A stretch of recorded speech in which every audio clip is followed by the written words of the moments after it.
آج ہم ٹکڑوں میں بٹے ہیں، ابلیسی طاقتیں اور صہیونیت ہم پر غلبہ پا چکی ہے۔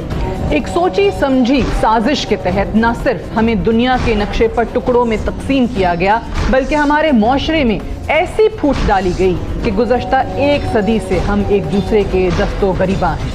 ہمیں فرقوں میں تقسیم کر دیا گیا، ہمیں سوچنے کی سمجھنے کی صلاحیت سے محروم کیا گیا، ہم ایک دوسرے کو دیکھنے کے بھی روادار نہیں رہے۔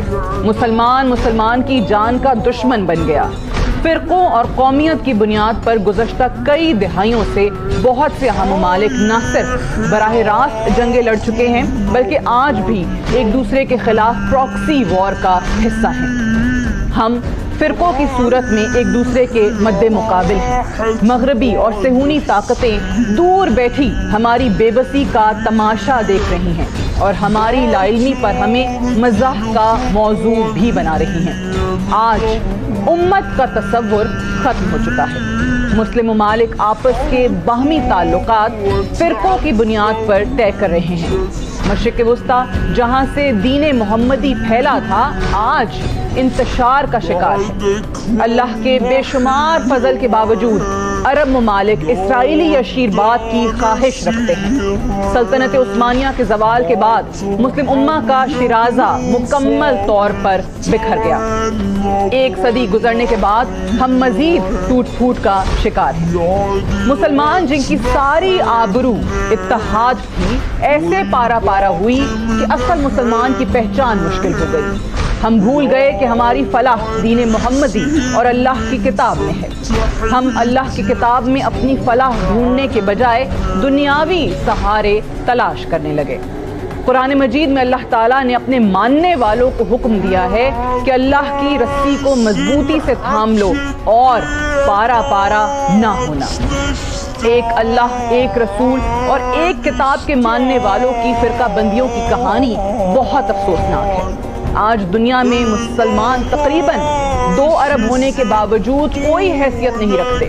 مسلم تاریخ کے حامل ممالک اور شہر تباہ حالی کا شکار ہیں۔ افغانستان، عراق، شام، مصر، لیبیا، یمن، فلسطین اور بہت سے افریقی ممالک جنگ و جدل میں تباہ ہو چکے ہیں۔ کوئی ایسی سرزمین نہیں ہے جہاں مسلمان عزت سے جی رہے ہیں۔ اقبال نے 1912 میں مسلمانوں کی حالت زار پر یہ شعر کہا تھا: آبرو باقی تیری ملت کی جمعیت سے تھی، جب یہ جمعیت گئی دنیا میں رسوا تو ہوا۔ آج مسلمانوں کی یہ فرقہ بندیاں اور گروہی اختلافات دراصل فرعونی ذہنیت کی ہی پیداوار ہیں۔ قرآن مجید کی نظر میں فرقہ پرستی فرعون کی ایجاد ہے۔ فرعون عوام میں تفرقہ بازی اور گروہ بندی کا بڑا ماہر تھا۔ اس نے اپنی جھوٹی خدائی کے بچاؤ کے لیے یہ ہتھ کنڈے استعمال کیے، عوام کو ٹولیوں میں بانٹ رکھا تھا۔ قرآن مجید میں اللہ تعالیٰ فرماتے ہیں: فرعون نے زمین میں سرکشی کی اور اس کے باشندوں کو گروہوں میں تقسیم کر دیا۔ امہ میں گروہ اور فرقہ بندیوں کی صورتحال پر لب کشائی کرتے ہوئے شاعر مشرق نے اپنے اشعار کے ذریعے سوال اٹھایا تھا اور کہا تھا کہ منفعت ایک ہے اس قوم کی، نقصان بھی ایک ہی سب کا نبی، دین بھی، ایمان بھی ایک، حرم پاک بھی، اللہ بھی، قرآن بھی ایک، کچھ بڑی بات تھی ہوتے جو مسلمان بھی ایک۔ فرقہ بندی ہے کہیں اور کہیں ذاتیں ہیں، کیا زمانے میں پنپنے کی یہی باتیں ہیں؟ گروہ اور فرقہ بندیوں کی اصل وجہ قرآن مجید سے ہماری دوری ہے۔ آج ہماری اور مسلم امہ کی فلاح صرف اور صرف قرآن مجید کی تعلیمات میں موجود ہے۔ قرآن کی سورہ نساء میں اللہ تعالیٰ فرماتے ہیں: اے مومنو، اللہ اور اس کے رسول کی فرما برداری کرو، اور اگر کسی بات میں تمہارے مابین اختلاف واقع ہو جائے تو اگر تم اللہ اور رسول پر ایمان رکھتے ہو تو اس معاملے کو اللہ تعالیٰ اور اس کے رسول کی طرف لوٹا دو۔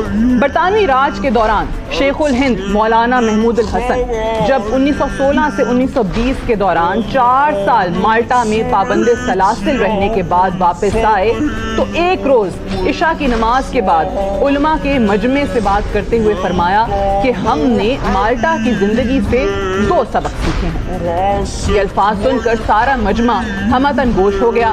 شیخ الہند کہنے لگے کہ 80 سال علماء کو درس دینے کے بعد میں نے جیل کی تنہائیوں میں اس پر غور کیا کہ پوری دنیا میں مسلمان دینی اور دنیاوی حیثیت میں کیوں تباہ ہو رہے ہیں، تو اس کے 2 اسباب معلوم ہوئے۔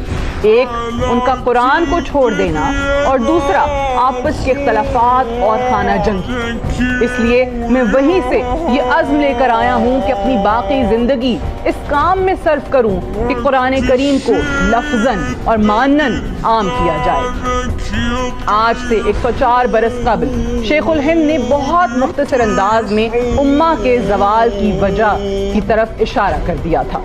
حقیقت میں آج 1 صدی گزر جانے کے بعد مسلم امہ کی صورتحال مزید تشویشناک ہو چکی ہے اور ہم آج اپنے زوال کی نچلی سطح تک پہنچ چکے ہیں، اور ہمارے زوال کی واحد وجہ اللہ پاک کی کتاب قرآن مجید سے دوری ہے۔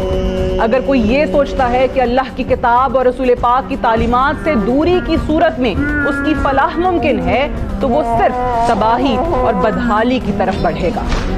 آج پاکستان کے مسائل کا حل صرف اور صرف اللہ کی کتاب میں موجود ہے، اور ہمیں گروہ اور فرقہ بندیوں کو ختم کرنا ہوگا۔ انقلاب محمدی میں ہی ہماری فلاح ہے اور خلافت ہی مستقبل کی راہ ہے۔